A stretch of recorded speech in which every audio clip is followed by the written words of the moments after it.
السلام عليكم، مرحبا بكم في قناتي وقناتكم نادين نور ستار.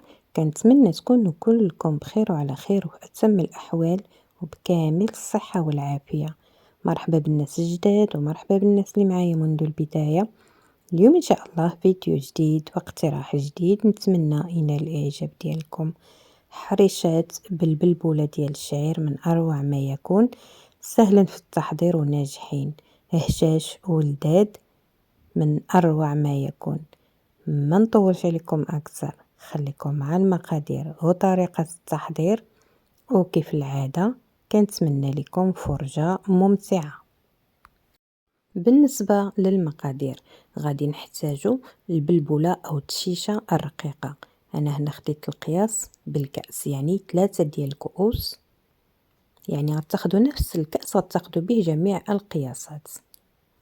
3 الكؤوس من التشيشة رقيقة أو البلبلة رقيقة. غادي نضيفو عليها الماء العادي، نغسلوها مزيان حتى كيتزول منها داك الماء الأبيض، يعني كنغسلوها واحد 2 مرات أو 3. ومن بعد غادي نصفيوها من هاد الماء جيدا، وكنرجعوها للإناء. من بعد كنضيفو لها الماء الغليان. بالنسبة لكمية الماء غير الماء اللي غادي يغطيها، يعني ما كنكتروش الماء بزاف كيف ما كتشوفوا معايا، غير الماء اللي غادي يغطيها ولكن يكون غليان. وغادي نغطيوها بلاستيك غذائي ونخليوها حتى كتشرب هاد الماء مزيان.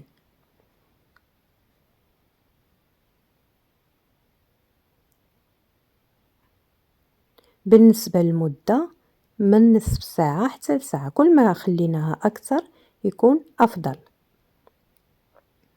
من بعد ما تشربت لينا الماء كيف ما غتشوفوا معايا غادي نزولوا البلاستيك الغذائي.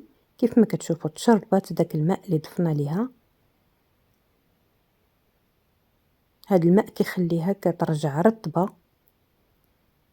غادي نضيف ليها نصف كأس من زيت الزيتون. غنضيف كذلك ملعقة صغيرة ممسوحة من خميرة الخبز، وملعقة صغيرة من خميرة الحلويات يعني البيكنج باودر. غنضيف كذلك الملح اللي كيبقى على حسب الذوق، وغادي نضيف ملعقة كبيرة من العسل، تقدروا تعوضوها بملعقة كبيرة من السكر حبيبات.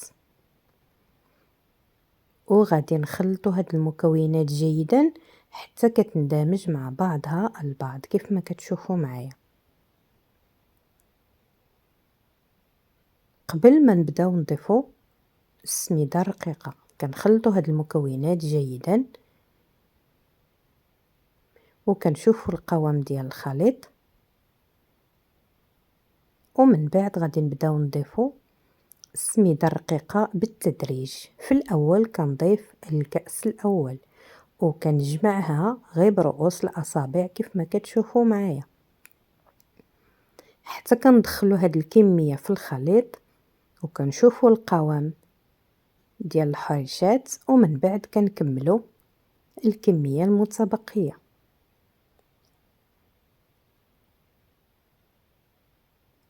غادي ناخد الكأس الثاني كنضيف منه النصف فقط وكنحتفظ بالنصف حتى كندخل هاد الكميه في الخليط،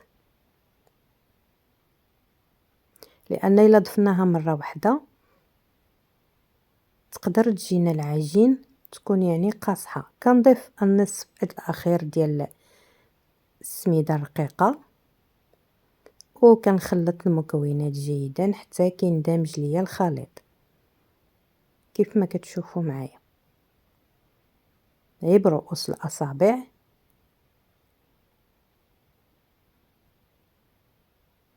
غنزيد نصف كأس اخر لان مازال الخليط ما كيتجمعليش في اليد ديالي.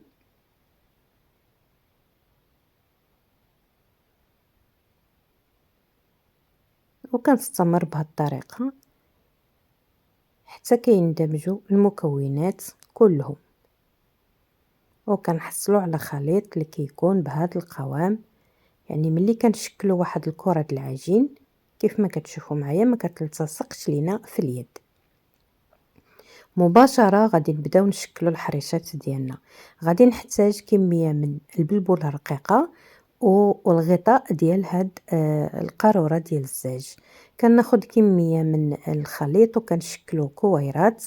ضروري ما كندوزوه في هاد البلبولة الرقيقة وتنوضعوه في الغطاء ديال هاد القارورة اللي عندي بهذا الشكل. تقدروا تستعملوا المول ديال الحريشات الا متوفرين عليه. بالنسبه للحجم كيرجع على حسب الرغبه ديالكم، بغيتوهم يجيو رقاق او غلاظ او متوسطين، الاختيار كيبقى لكم. بما ان فيهم الخميره من الاحسن ما نديروهمش غلاظ يعني بزاف، يعني متوسطين. وملي غادي نطيبوهم ضروري الحجم ديالهم راه كيتضاعف. كنستمر بهذه الطريقه حتى كنشكل حريشات بهذا الشكل هذا كيف ما كتشوفوا معايا. طريقه جد سهله وناجحه، والاهم انهم كيجيو لذاذ وهشاشين. غادي تشوفوا معايا النتيجه في اخر الفيديو. هذا هو الشكل ديالهم. من بعد ما كملت الكميه اللي عندي خديت مقلاة دهنتها بقليل من الزبده وغادي نوضعوها على النار اللي كتكون مهيله. غادي نحتاج هاد السباتولا اللي غادي تساعدني باش نوضع الحريشات في المقله كيف ما كتشوفوا معايا. المقله يعني راه بارده دهنتها بالزبده ومباشره كنوضعوها على النار وكنبداو ننزلوا الحريشات ديالنا. النار تكون مهيله ما تجهدوش عليهم النار، غير كيشدوا راسهم غادي نقلبوهم للجهه الاخرى كيف ما كتشوفوا معايا. راه الحجم ديالهم كيتضاعف، غير ردوا البال مع النار ما تكونش مجهده. كنتظر عليهم حتى كيتحمروا وكنقلبهم للجهه الاخرى. من بعد ما كيتحمروا غادي نزولوهم من المقلاة وكنوضعوهم جانبا كيف ما كتشوفوا معايا. كيجيو رائعين محمرين وواحد المذاق جد رائع، والاهم انهم صحيين لانهم ديال البلبوله ديال الشعير. هذا هو الشكل ديالهم كيف ما كتشوفوا معايا. من بعد كناخذ المقلاة كنمسحها وكنرجع ندهنها بالزبده مره اخرى وتنوضع حريشات اخرين باش يتحمروا كذلك، ودائما على نار اللي كتكون مهيله. ما تجهدوش عليهم النار باش كيطيبوا على مهل وكيجيو محمرين ورائعين وما يجيوكمش معجنين من الداخل. كنتظر عليهم غير كيتحمروا شويه وكيشدوا راسهم وغادي نبداو كنقلبوهم على الجهه الاخرى وكنستمروا بهذه الطريقه حتى كنكملوا الكميه اللي عندنا كلها. كيف ما شفتوا طريقه التحضير سهله ولكن راهم ناجحين من اول تجربه. غادي نزولوهم من المقلاة. حاولوا الا وضعتوهم في شي صحن توضعوا شي منديل باش كيكونوا سخونين ما يتعرقوش لكم مع الصحن. وهذا هو الشكل النهائي ديال الحريشات اللي شاركت معكم اليوم.